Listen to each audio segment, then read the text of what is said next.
It's really hard work to be independent. Don't let that shit fool you. Oh, for sure. You gotta be out there selling your own shit. You gotta deal with a lot of disappointment.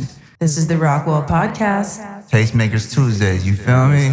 How do you think Drake would do if he went independent today? He has the budget, right? People always debate about this.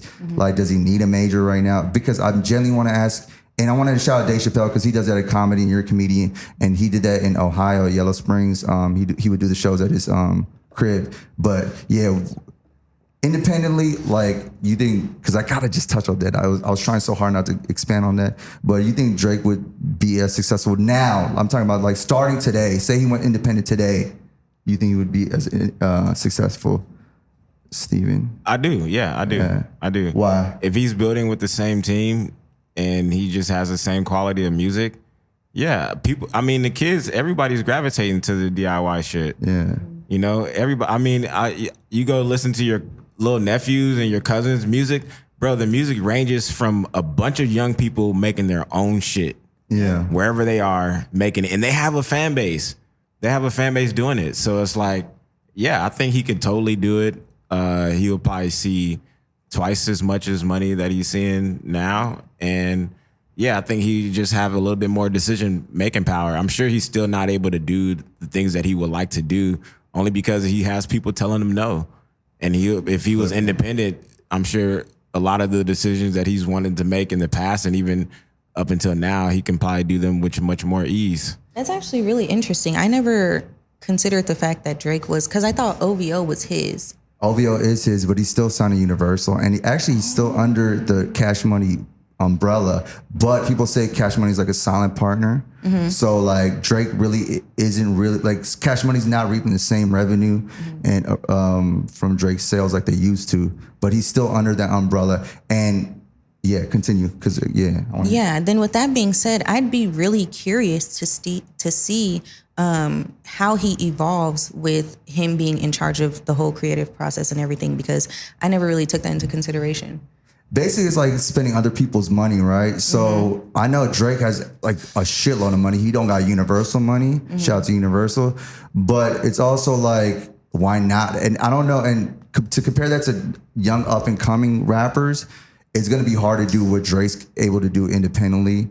And I'm all about the independent route, but you can't compare yourself in the independent route if Drake decided to go independent tomorrow. You know what I'm saying? Like, you're not gonna be in the same bracket because he got millions and millions of dollars. And you know, I would do the same thing. I agree. I would just go independent. But I think the name, and also some people don't want to invest all their own money into all this shit. That too. And to bring that back, because I'm a master at what I do, Rick Ross said, no, he need that major bag. Because I saw him on Drink Champs and he was like, no, I need to be on a major because you want to be big. You want to be big. They'll push you. Yeah, and you get to hit the masses. And so, like, if we look at an artist like Russ, shout out to Russ. Yeah.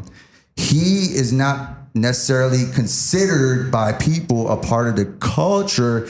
I don't even think it's because he's white. I think he's not on the same playlist that the labels are able to pay for. I don't think he's necessarily a part of the same concerts, even though Russ be selling out on shows. But we don't really know. I mean, at least I don't. There's no disrespect to him. I don't know a bunch of his songs because he's just like, he's independent. He's not a part of the culture, meaning music that we hear every day. So it's each his own. And Rick Ross said he like to do it big. And if you want to, so it's a preference. Like Noriega said that too. Like Noriega was like, oh, I want to be on a major. And some people could say, oh, that's a spoiled thing. That's a spoiled thing. But also, it's really hard work to be independent. Don't let that shit fool you. Oh, for sure. You got to be out there selling your own shit. You got to deal with a lot of disappointment. And so it is what it is. So with all that being said, I agree with what you're saying. And to add on to that, I think it just comes down to you really, as an artist, with us being artists as well, and me seeing this in myself, it's really just me having to know what it is that I want and what is the general idea so I can take these active steps. Because for that personal person, like, for example, Brent Faiyaz, Brent Faiyaz, okay. Is he independent? I think he's independent. Oh, is he? Okay. But he's taken his craft into, he's just a brand as himself. He does fashion, he does art, he does everything. And shout out to The Weeknd that does coffee now. I love that for him. That is So the amazing. Weeknd is a super major. And The Idol, Yeah, that's a great show. But he's a super major. Like he's on a super major. Like he's I thought he was just XO. I thought he was independent. nah. So the XO is like the subsidiary. So it's basically the Weeknd's Universal. I don't know what. Yeah, Universal and XO is underneath Universal as well. So at the end of the day, like a lot of artists in general, like I remember when Wiz first came out, they kept it on the raps that he was on a major, but they acted like he was independent, and he admits to that too. So it's like two different kind of independence. Like Russ is authentically independent, and I'm not saying one's better than the other, because honestly, bro, I went the independent route when I used to rap, and that shit is hard work. I don't want to be doing all that shit. It's a lot of work, and it's like, but what she said is very important. It's about what you want to choose. Some people don't want to be as famous as Drake, because a lot comes with that.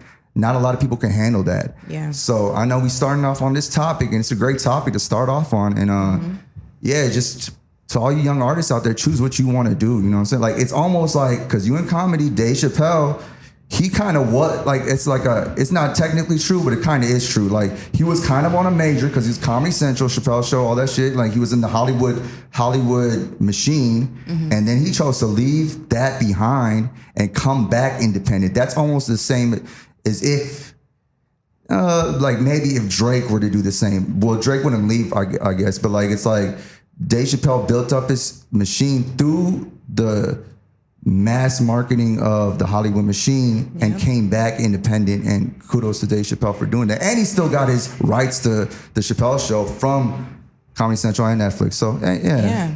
Anything you want to expand on that? Money moves.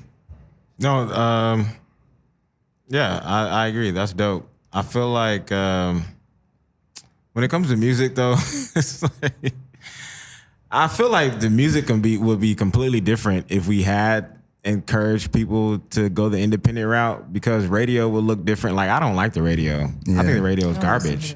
You know, so it's just like there's certain music that is popularized for some reason. Like you even mentioning that there's not a #1 album is just ridiculous to me. This is the Rockwell podcast. Tastemakers Tuesdays, you feel me?